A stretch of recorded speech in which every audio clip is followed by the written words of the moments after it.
Hello बच्चों, आज हम लोग स्टार्ट करेंगे female reproductive system. Male reproductive system हम लोग पढ़ चुके थे। आज हम लोग स्टार्ट करेंगे female reproductive system. Female reproductive system में सबसे पहले हम बात करेंगे ओवरी की। जैसा कि हम लोगों ने मेल रिप्रोडक्टिव सिस्टम में टेस्टिस के बारे में जाना था, उसी तरह फीमेल में आपका होता है ओवरी, जो कि किस में होता है? पहली बात तो पेयर्ड में होता है। किस में होता है बच्चों? पेयर्ड में होता है। ठीक है, पेयर्ड में होने के बाद सेकंड, इसमें क्या होता है? एक मेम्ब्रेन होती है, ठीक, जो क्या करती है? ओवरी को प्रोटेक्ट करके रखती है और उसको स्ट्रेंथ प्रोवाइड करती है। तो देखो लिखा हुआ है, it has a membrane which protect and give strength to ovary. ये क्या करके रखती है? ओवरी को प्रोटेक्ट करके रखती है और उसको स्ट्रेंथ भी प्रोवाइड कराती है। इसके बाद ओवरी प्रोड्यूस ओवा।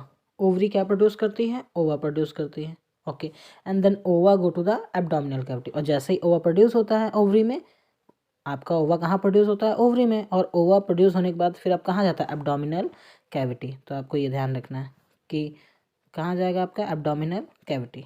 ठीक है, तो ये चारों पॉइंट हो गए क्लियर। तो फर्स्टली हमने क्या जाना कि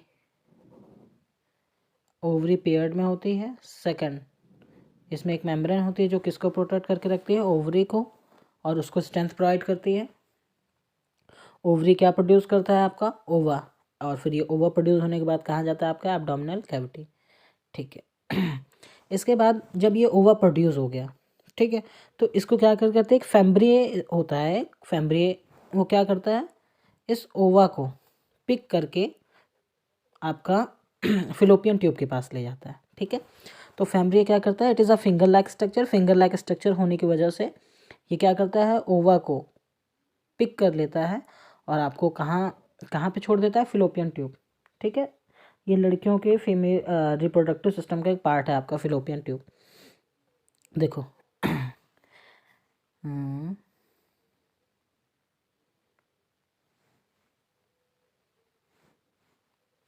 ये देखो सेकंड पॉइंट, पिक ओवा फ्रॉम एब्डोमिनल कैविटी। फैम्ब्रिए क्या करता है? आपका एब्डोमिनल कैविटी से ओवा को पिक कर लेता है। ठीक है, और इसके बाद आपका फिलोपियन ट्यूब का एक पार्ट होता है जिसको हम इनफैंडुबुलम कहते हैं। क्या बोलते हैं? इनफैंडुबुलम। ओवा क्या करता है कि इस इनफैंडुलम के पास जो है, सॉरी, फैम्ब्रिए क्या करता है? ओवा को इस इनफैंडेबुलम वाले पार्ट के पास छोड़ देता है। और इसमें एक ओपनिंग होती है जिसको हम लोग क्या बोलते हैं? ऑस्टिया। इसमें एक ओपनिंग होती है जिसे हम लोग क्या बोलते हैं? ऑस्टिया। तो आपको ये ध्यान रखना है कि फिंगर लाइक स्ट्रक्चर होता है जिसे हम लोग फैम्ब्रिए कहते हैं। ये क्या करता है? एब्डोमिनल कैविटी से ओवा को पिक करता है। उसके बाद फिलोपियन ट्यूब, देखो ये लिखा होगा, फिलोपियन ट्यूब वाले पार्ट के पास जो है फिलोपियन ट्यूब के 3 पार्ट होते हैं, जिसमें ये इनफैंडुलम वाले पार्ट में ये फैम्ब्रिए क्या करता है? इसको यहीं पे छोड़ देता है। ठीक है, और इनफैंडुलम पार्ट में क्या होता है? एक ओपनिंग होती है जिसे हम लोग ओस्टिया कहते हैं। ठीक है, इसके बाद हमारा फिलोपियन ट्यूब का जो सेकंड पार्ट होता है उसे हम लोग बोलते हैं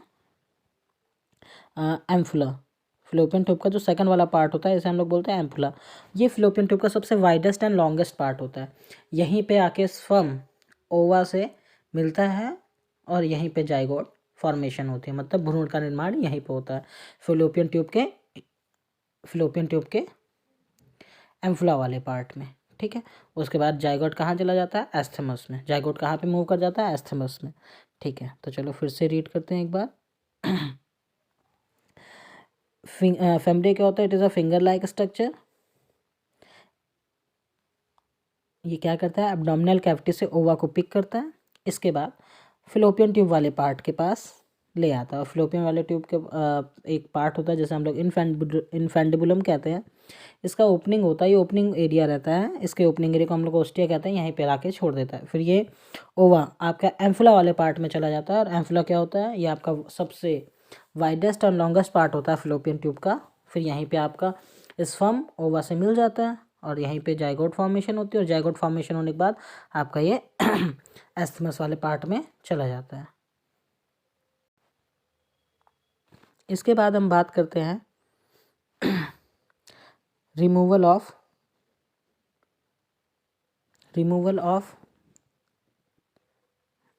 ओवरी की। रिमूवल ऑफ ओवरी को हम लोग एक टेक्निकल नाम देते हैं जिसका नाम है ओपोर्कटोमी, ठीक है, तो इसको ये ध्यान रखना है, ठीक। इसके बाद अब हमारा ओवा जो कि अब जाइगोट बन चुका है, अब ये कहाँ जाता है, यूटेरस वाले पार्ट में, जिसे हम लोग वॉर्म भी कहते हैं और हिस्टेरा भी कहते हैं। तो आपको ये ध्यान रखना है, कभी यूटेरस ना दिया हो, कभी यूटेरस ना दिया हो तो आपको ध्यान रखना है कि ये कहाँ चला जाएगा, वॉर्म वाले पार्ट में या फिर हिस्टेरा वाले पार्ट में, ठीक है। और यहीं पे इसी वॉर्म वाले पार्ट में, इस पार्ट में क्या होता है आपका, जाइगोट का डेवलपमेंट होता है वॉर्म में, ठीक है, जिसे हम लोग बच्चेदानी भी कहते हैं। ओके, अब पार्ट ऑफ यूटेरस, यूटेरस के हमारे 3 पार्ट होते हैं, देखो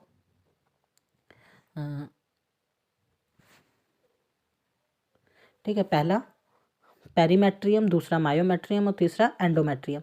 जो पेरीमेट्रियम रहता है ये हमारा आउटर लेयर रहता है, मायोमेट्रियम हमारा मिडिल लेयर रहता है और एंडोमेट्रियम ये हमारा इनर लेयर रहता है।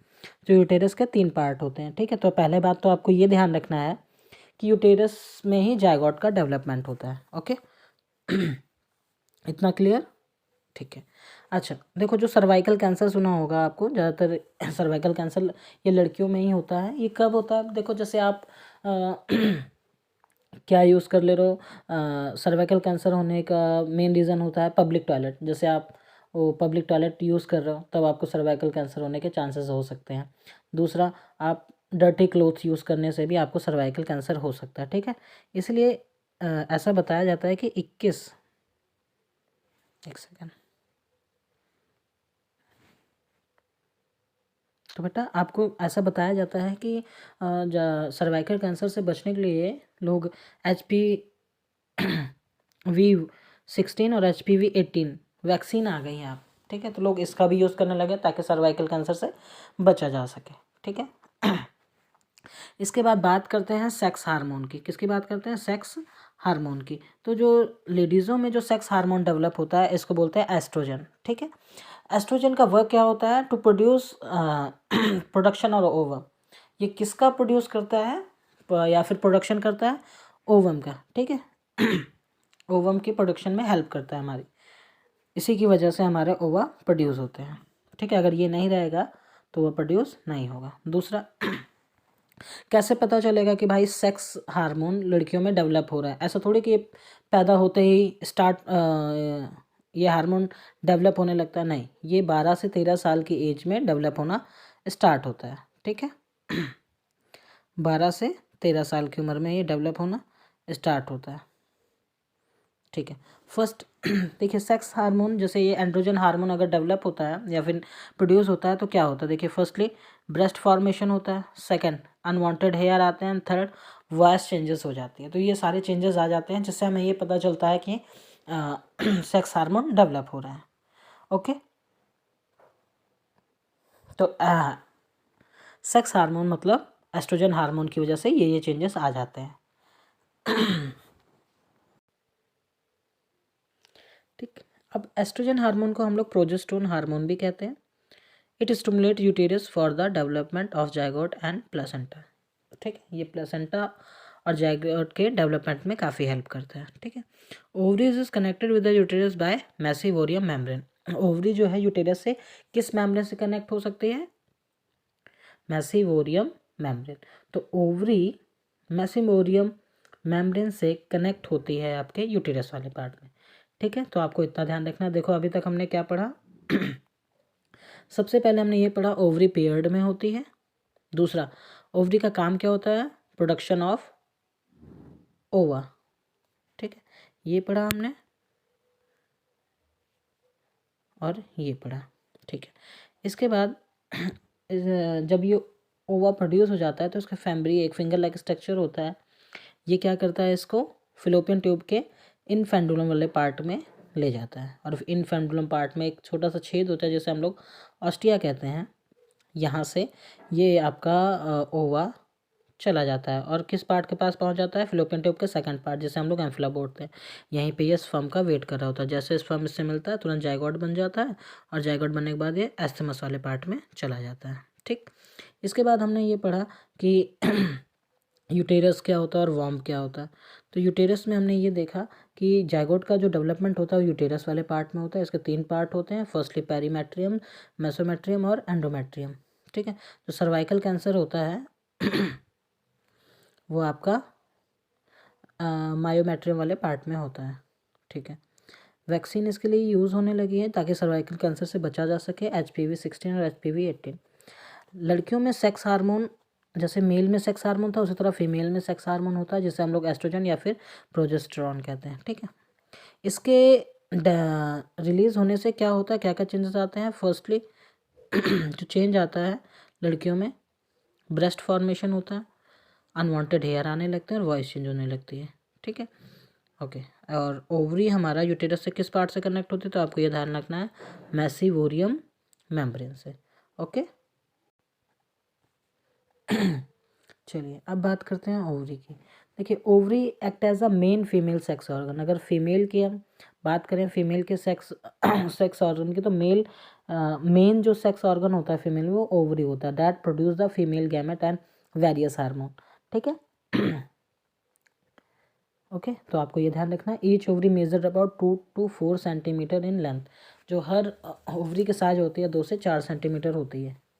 ठीक, और ओवरी के सराउंडिंग थिन कवरिंग होती है जिसे हम लोग एपिथेलियम कहते हैं। ओके, तो आपको ये ध्यान रखना है। ठीक, यूटेरस क्या होता है बेटा, uterus also called is a womb, इसे हम लोग वोम भी कहते हैं। इतना हो गया। अब बात करते हैं फिलोपियन ट्यूब की। फिलोपियन ट्यूब आ रहा paired of a muscular tube and funnel shape structure. Firstly ये मस्कुलर ट्यूब होता है, इसका स्ट्रक्चर कैसा होता है, फनल शेप में होता है। These tubes are enclose in small projection are called fimbriae. और ये किससे क्लोज रहती है, स्मॉल एक प्रोजेक्शन होता है जिसे हम लोग क्या बोलते हैं, फैम्ब्रिये। ठीक है, तो आपको ध्यान रखना है किस ठीक, each fallopian tube is covered by cilia. और ये किससे, जितनी फिलोपियन ट्यूब रहती हैं किससे कवर्ड रहती हैं, सीलिया से। ठीक है, each fallopian tube is covered by cilia that function by carrying the ovum to the uterus, जिससे ये ओवा की क्या कर सके, केयरिंग कर सके। ठीक है, तो आपको ये ध्यान रखना है, फर्स्टली ओवरी के बारे में आपको ये ध्यान रखना है कि ओवरी फीमेल का मेन सेक्स ऑर्गन होता है जो प्रोड्यूस क्या करता है, गैमेट को प्रोड्यूस करता है और अलग अलग टाइप के हार्मोन प्रोड्यूस करता है। यूटेरस को हम लोग किस नाम से जानते हैं बच्चों, वॉर्म के नाम से जानते हैं, इसे ही हम लोग बच्चेदानी कहते हैं। और फ्लोपियन ट्यूब का जो स्ट्रक्चर होता है ये फनल लाइक स्ट्रक्चर होता है और मस्कुलर ट्यूब रहती है। ठीक है, ये एक स्मॉल प्रोजेक्शन होता है, फिंगर लाइक स्ट्रक्चर होता है जिसे हम लोगों ने कहा था फैम्ब्रिये। ठीक है, ये देखो। और दूसरा, each fallopian tube is covered by cilia. जितनी फिलोपियन ट्यूब होती हैं वो किससे कनेक्ट होती हैं, आपकी सीलिया से कनेक्ट होती हैं। ठीक है, ठीक। What is vagina, vagina is muscular and elastic tube that connect the cervix to the external body. ठीक है, वजाइना जो होता है एक मस्कुलर ट्यूब होता है, मस्कुलर इलास्टिक ट्यूब होता है। ठीक है, इसमें जो किससे कनेक्ट रहता है हमारा, सीधा सर्विक्स से। ठीक है, टू एक्सटर्नल बॉडी। ठीक है, अब हम बात करते हैं कि ये जो वजाइना होता है ये बर्थ बेबी कैनाल के समय, जब बेबी बर्थ लेडी प्रेग्नेंट होती है तो क्या होता है कि ये वजाइना आपका एक्सपेंड कर जाता है। ठीक है, जहाँ से ड्यूरिंग बर्थ चाइल्ड, बच्चे के जन्म देते समय। ठीक, अब हम बात करते हैं मेंस्ट्रुअल साइकिल, जिसे हम लोग पीरियड्स के भी नाम से जानते हैं। जितने भी फीमेल्स होती हैं ये आफ्टर प्यूबर्टी एज, आफ्टर 13 या 14, एक ये क्या होता है, एक एग प्रोड्यूस होता है। ठीक है, ये एवरी मंथ होता है जिसे हम लोग क्या बोलते हैं,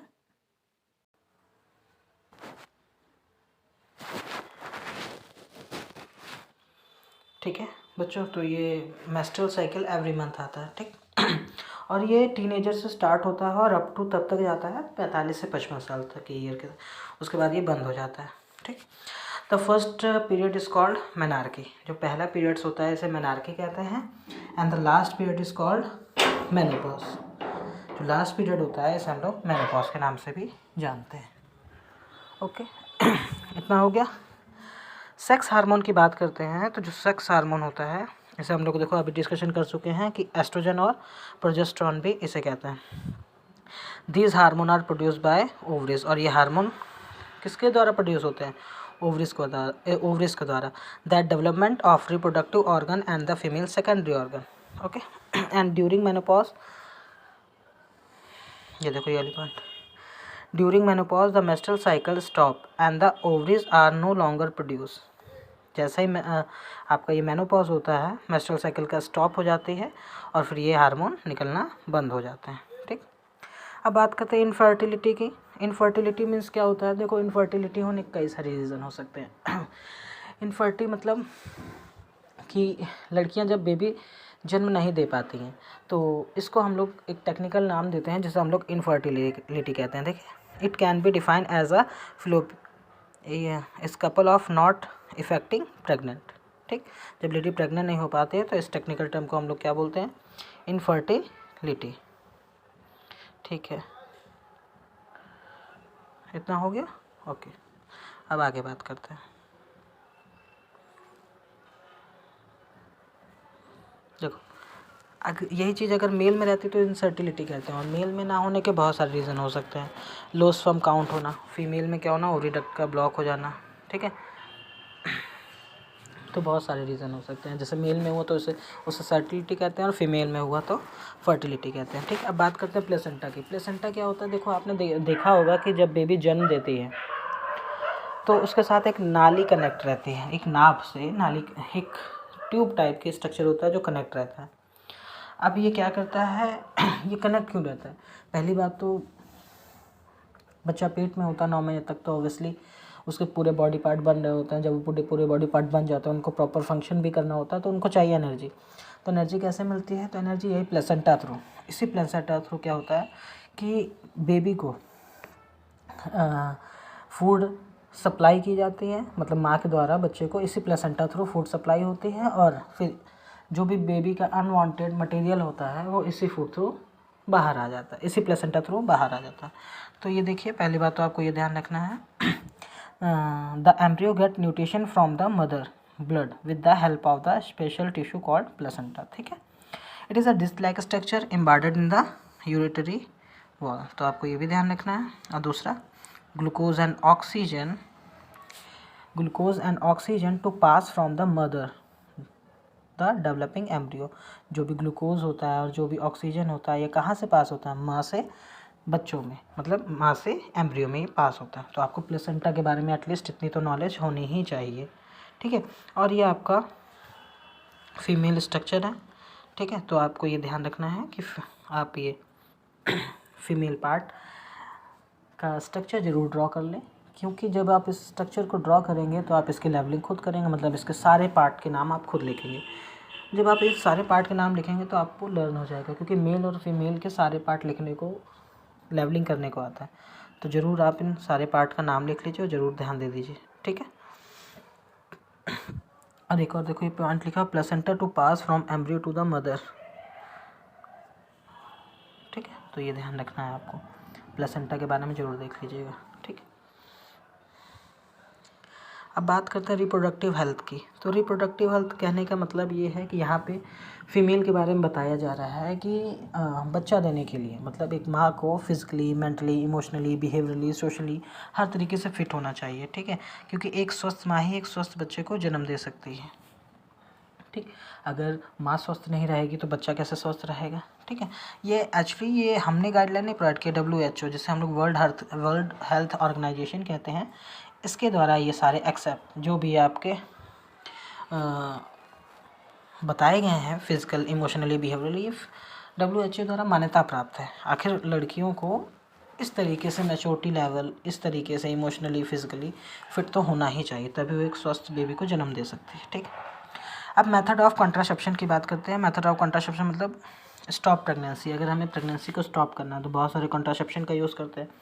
अगर हम आइडियल कंडीशन की बात करें तो आइडियल कंडीशन क्या क्या हो सकती है कॉन्ट्रासेप्शन की? पहली बात तो इफेक्टिव हो, बहुत ज़्यादा चीपर हो, मतलब चीपर मतलब बहुत ज़्यादा सस्ता हो, जो भी आप मेथड यूज़ करें, यूज़ फ्रेंडली हो, ईजी अवेलेबिलिटी हो, ठीक है, रिवर्सिबल हो और लेस साइड इफेक्ट हो। एटलीस्ट इतनी कंडीशन को तो फुलफिल करना ही चाहिए जो भी आप मेथड यूज़ कर रहे हैं। फिजिकली, पहली बात हम बात करते हैं फिजिकल बैरियर की। ठीक है, to prevent union of sperm and egg. हम पहली बात तो हम बहुत सारे बैरियर का यूज़ करके हम एग और स्पर्म को मिलने से रोक सकते हैं। ठीक है, जिसमें हम लोग यूज़ करते हैं किसका? कॉन्डोम्स का, डायाफ्राम का और सर्वाइकल कैप्स का भी यूज़ करते हैं। ये फिजिकल बैरियर हो गया। ठीक है, इसके बाद बात करते हैं हम लोग IUCD मेथड। IUCD का फुल फॉर्म होता है इंट्रासेप्टिव कॉन्ट्रासेप्शन डिवाइस ठीक है, IUCD का फुल फॉर्म होता है। इसमें हम लोग कॉपर टी का यूज़ करते हैं। कॉपर टी क्या करते हैं, एक लूप बना लेते हैं और ये यूटेरस वाले पार्ट में इसको प्लेस कर देते हैं। ठीक है, इसके बाद क्या होता है, स्पर्म जब इसमें एंटर करता है तो वो एग से मिल ही नहीं पाता, और जब एग से नहीं मिल पाता है तो जाइगोट का फॉर्मेशन नहीं हो पाता और ड्यूरिंग हम अनवांटेड प्रेगनेंसी से बच सकते हैं। फिर हम लोग बहुत सारे केमिकल मेथड यूज़ करने लगे हैं। एक्चुअली क्या है कि लोग पिल्स खाने लगे हैं, जिससे क्या होता है कि आपका सर्विक्स फूल जाता है। जब आपने केमिकल यूज़ किया, पिल्स खाया, तो ये आपका सर्विक्स फूल गया, और सर्विक्स फूलने की वजह से क्या हुआ, आपका स्पर्म अंदर एंटर नहीं कर पाया। अंदर एंटर ना कर पाने की वजह से ये स्पर्म कुछ देर बाद डेड हो जाती है इसकी लाइफ। उसके बाद क्या होता है कि एग से फॉर्मेशन इसका भी नहीं हुआ, तो ये भी क्या हुआ कि अनवांटेड प्रेगनेंसी से बच सके। तो हमने 3 बैरियर पढ़े, पहला फिजिकल बैरियर, IUCD मेथड और केमिकल मेथड। ठीक है, ठीक है। अब हम लोग कुछ लोग क्या करने लगे, सर्जरी का भी यूज़ करने लगे। सर्जरी देखो, सर्जरी से क्या होता है कि हम अगर लड़कों की बात करें तो वासा डिफरेंस, लड़कों की बात करें तो क्या होता है कि वासा डिफरेंस को हम कट कर दिया जाता है। जब वासा डिफरेंस को कट कर दिया जाता है तो इसे हम लोग बोलते हैं क्या, वैसेक्टोमी। देखो लिखा होगा ये, vasectomy is also called is a sterilisation. Sterilisation मतलब जिसे हम लोग वैसेक्टोमी कहते हैं। वैसेक्टोमी में क्या होता है, आपका वासा डिफरेंस कट कर दिया जाता है। अब वासा डिफरेंस कट हो गया है तो स्पर्म तो प्रोड्यूस होता है लेकिन रिलीज नहीं हो पा रहा। ठीक है, ये देखो क्या लिखा हुआ, the vasa deferens of the male is block to prevent sperm transfer. ठीक है, वासा डिफरेंस को ब्लॉक कर दिया जाता है जिससे स्पर्म ट्रांसफर नहीं हो पाता। अगर ये चीज़ लड़कियों में होती है तो उसे बोलते हैं ट्यूबेक्टोमी। देखो लड़कों में हुआ है सर्जिकल मेथड जिसे हम लोग वैसेक्टोमी कहते हैं, ये अनवांटेड प्रेगनेंसी को रोकने के लिए किया जाता है, ये मेल करता है। अगर ये फीमेल करे तो जिसे हम लोग बोलते हैं क्या, ट्यूबेक्टोमी। ट्यूबेक्टोमी में क्या होता है कि इसमें फिलोपियन ट्यूब, लेडीज़ों की फिलोपियन ट्यूब को क्या कर दिया जाता है, ब्लॉक कर दिया जाता है। फिलोपियन ट्यूब को जब ब्लॉक कर दिया जाता है तो एग का फॉर्मेशन तो होता है, बट क्या होता है कि वो वहीं पे रह जाता है, और कुछ दिन बाद क्या होता है कि ये इसकी एक टाइम होता है, मतलब ये 7 से मैच्योर होते होते ही 21 दिन बाद क्या होता है कि ऑटोमेटिक ब्लास्ट कर जाता है। जब ये ऑटोमेटिक ब्लास्ट कर जाता है तो ये रेड कलर का होने की वजह से ये ब्लीडिंग के फॉर्म में हमारे शरीर से बाहर निकल आता है। ठीक है, तो ट्यूबेक्टोमी में क्या होता है, फिलोपियन ट्यूब को ब्लॉक कर देते हैं, और आपका वैसेक्टोमी में ब्लॉक करते हैं आपके उसको, वासा डिफरेंस को। ठीक है, एडवांटेज क्या है कॉन्ट्रासेप्शन के, कुछ ना कुछ तो भाई एडवांटेज भी होने चाहिए। तो जो कॉन्ट्रासेप्शन के एडवांटेज हैं, firstly help in birth control, birth को कंट्रोल, जैसे हम जो बेबी जिस समय नहीं चाहता तो उस पर कंट्रोल होता है। प्रिवेंट सेक्सुअली ट्रांसमिटेड डिसीज़, बहुत सारे सेक्सुअली ट्रांसमिटेड डिसीज़ होते हैं, लाइक जैसे AIDS, acquired amino deficiency syndrome. ठीक है, इसके लिए एक टेस्ट होता है एलिजा टेस्ट। ठीक है, एड्स ये एक सेक्सुअल डिसीज़ है, सेक्स करने से क्या होता है कि ब्लड का ट्रांसफ्यूज़न होता है, जिससे एड्स, चाहे वो महिला हो, चाहे वो मेल हो, चाहे फीमेल हो, दोनों में से किसी को एक है तो ये ट्रांसफ़र हो सकता है। इससे भी बचा जा सकता है, अनवांटेड प्रेगनेंसी से बचा जा सकता है। ठीक है, और keep population explosion in check. ठीक है, ओके। अब फीमेल फर्टिसाइड क्या होता है, देखो जब बेबी पेट में रहती है और लोगों को पता चल जाता है तो लोग उसे किसी भी तरीके से, बाय पिल्स या फिर एनीवे किसी भी तरीके से बच्चे के पेट में ही मार देते हैं। इसे हम लोग बोलते हैं फीमेल फर्टिसाइड। क्लियर, ये देखो sexually transmitted disease. Sexually transmitted disease क्या होती है, जिसे हम लोग STD भी कहते हैं। STD are infection that are passed from one person to another through sexual contact. ठीक है, जैसे हम लोग STD कहते हैं। STD क्या होता है कि एक इन्फेक्शन होता है जो एक पर्सन से दूसरे पर्सन में पास हो जाता है। The contact is usually vaginal and anal sex. ठीक है, किसके कांटेक्ट होने से, वजाइनल और एनल सेक्स के होने की वजह से। ठीक है, और 20 टाइप के आपका जो है STD होती है, मोर देन 20 टाइप की STD, मतलब सेक्सुअली ट्रांसमिटेड डिसीज। गोनोरिया हो गया, HIV हो गया, एड्स हो गया, सिफिलिस हो गया, ये सब सारे किसके एग्जांपल हैं, STD के ही। ठीक है, STD can be caused by the bacteria, virus and parasite. किसी से भी हो सकता है, ये बैक्टीरिया से हो सकता है, वायरस से हो सकता है, और पैरासाइट किसी से भी हो सकता है। STD affect both man and women, but it is many cases the health problem more sensitive for women. STD male और फीमेल, मतलब एसटीडी मतलब सेक्सुअल ट्रांसमिटेड डिसीज़ जो होता है ये मेल और फीमेल किसी को भी हो सकता है, बट इसे ज़्यादातर देखा गया है कि फीमेल प्रभावित हुई हैं इससे, ठीक है। If pregnant women has on an STD it can cause serious health problem for the baby. Most important line ये ध्यान रखनी है आपको कि अगर मान लीजिए कोई प्रेग्नेंट लेडी है और वो एसटीडी से ग्रसित है, मतलब उसको सेक्सुअली ट्रांसमिटेड डिसीज़ है, तो ये एक सीरियस प्रॉब्लम है कि ये बच्चे को भी यही डिसीज़ हो सकती है, क्योंकि बच्चा जो है माँ से प्लेसेंटा थ्रू कनेक्ट रहता है, ठीक है। तो ये प्रॉब्लम बच्चे को भी हो सकती है, तो इसको जितनी जल्दी से जल्दी हो सके उपचार करा सकते हैं, इलाज करा लीजिए ताकि ये सही हो जाए और बच्चा भी इससे इफेक्टेड ना हो, ठीक है। HIV फुल फॉर्म ध्यान रखना, ह्यूमन इम्यूनो वायरस। देखो HIV का फुल फॉर्म होता है human immuno virus. It can B pass through placenta and affected the uterus during labour and delivery, ठीक है, डिलीवरी होते समय, ठीक है। ये क्या करता है आपके प्लेसेंटा को इफेक्ट कर सकता है, प्लेसेंटा इफेक्टेड हुआ तो ऑब्वियसली बच्चा भी इफेक्ट होगा। The baby may be expose to the virus, baby भी उस देखिए एक्सपोज कर जाएगा in the blood and the another fluid.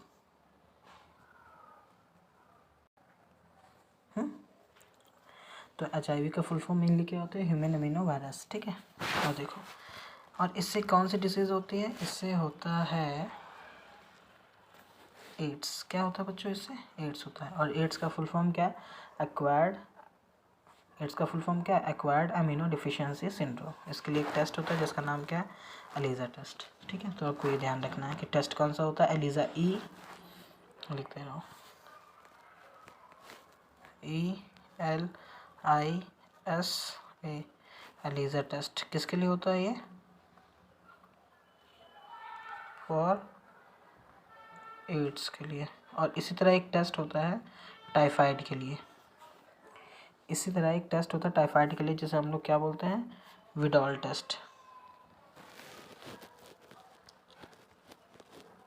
Widal test, ठीक है। किसके लिए होता है ये, एड्स उसके टाइफाइड के लिए, ठीक है। तो आप लोग का ये सेक्सुअली ख़त्म हो चुका है। अब आज सेक्सुअल रिप्रोडक्शन की बात करते हैं। सेक्सुअल रिप्रोडक्शन यहीं पे फिनिश हो चुका है, ठीक है। अब हम लोग आज सेक्सुअल रिप्रोडक्शन की बात करेंगे। धन्यवाद।